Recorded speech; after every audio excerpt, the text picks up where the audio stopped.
Eu tinha 16 anos quando eu resolvi sair de casa porque eu não me dava bem com a minha mãe de jeito nenhum, sabe? Era um inferno viver com ela. Só que nesse tempo eu conheci um rapaz que ele tinha exatamente a mesma idade que eu. E ele me convidou pra morar com ele. A avó dele tinha uma boa condição financeira, então ela tinha várias casas e ela resolveu dar uma dessas casas pra gente morar. Como foi ela que criou ele tinha ela como mãe, então automaticamente ela era minha sogra. E uma dessas casas que ela deu pra gente ficava um pouco distante, sabe? Ficava em uma outra cidadezinha, um pouco distante de onde que ela morava.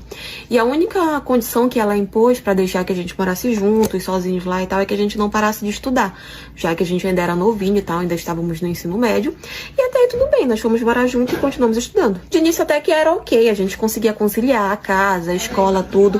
E ela queria estar visitando a gente todo mês. Pelo menos uma vez, um mês ela queria ir pra lá e ficar passar uns dias com a gente e tal. E no início pra mim não tinha problema nenhum. Ela sempre me tratou muito bem e tal, mas não demorou muito pra ela começar a mostrar quem ela realmente era. Tipo assim, ela que sustentava a gente, né? Ela tinha dado a casa, ela mandava comida, dinheiro e tal, porque ela não queria que a gente trabalhasse, ela queria só que a gente estudasse. Então era ela que sustentava a gente. Então assim, quando ela começou a implicar comigo, eu não podia falar muita coisa, porque eu tava dependendo dela, né? Eu tava vivendo às custas dela. Então tudo que ela falava, eu tinha que calar minha boca e aceitar. Só que as implicâncias dela foram ficando maior, sabe? Eu não podia fazer absolutamente nada dentro de casa, que tudo tava errado. Se eu varria a casa, tava errado. Se eu passava pano na casa, tava errado. Se eu fazia uma comida, tava errado a forma como eu tinha temperado a comida. Qualquer coisa que eu fizesse dentro da casa era motivo de implicância, sabe? Qualquer coisa que eu fizesse, eu tava fazendo errado. E como eu não falava nada, né? Eu só aceitava. Ela entendeu que ela podia continuar me maltratando e me humilhando cada vez mais. Então chegava a pontos que ela me ofendia, que ela me xingava, que ela dizia que eu não servia pra nada, que eu não prestava pra fazer nada, que eu não sabia fazer nada, que eu era uma péssima mulher, que eu era uma péssima nora, que eu era uma péssima dona de casa. E o tempo todo ela me humilhava, gente. Ela falava coisas absurdas. Só que ela falava sempre na frente do meu namorado, né? Do meu marido e tal, sei lá. E ele nunca falava nada. Ele simplesmente, tipo, fingia que não tava escutando nada o tempo todo.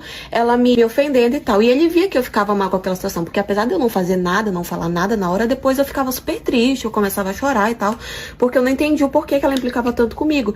E ele via que aquela situação me deixava muito mal, mas ele nunca falava nada, ele nunca me defendia, ele nunca, tipo, nem sequer falava pra ela: ei, poxa, pega um pouquinho leve, ela tá aprendendo, ou se tá errado, ensina. Nada, ele não falava nada, nada, nada. E aquilo era uma das coisas que mais me deixavam tristes, porque ele via que era uma coisa que me magoava muito e ele nunca falava nada. Enfim, terminamos o ensino médio, né? E aí eu comecei a ir atrás de um emprego. E quando eu consegui um emprego, gente, ela implicava demais. Ela falava pro meu namorado que era pra ele me tirar do emprego, porque aquilo ia atrapalhar minha vida, porque eu não tinha que trabalhar, eu tinha que trabalhar só dentro de casa e tal, que era ruim, e que não precisava preocupar com dinheiro porque ela ia bancar a gente. Mas a que custo, né? Ela queria bancar a gente e me humilhar ao mesmo tempo. Tipo, ela não queria que eu trabalhasse porque ela queria continuar me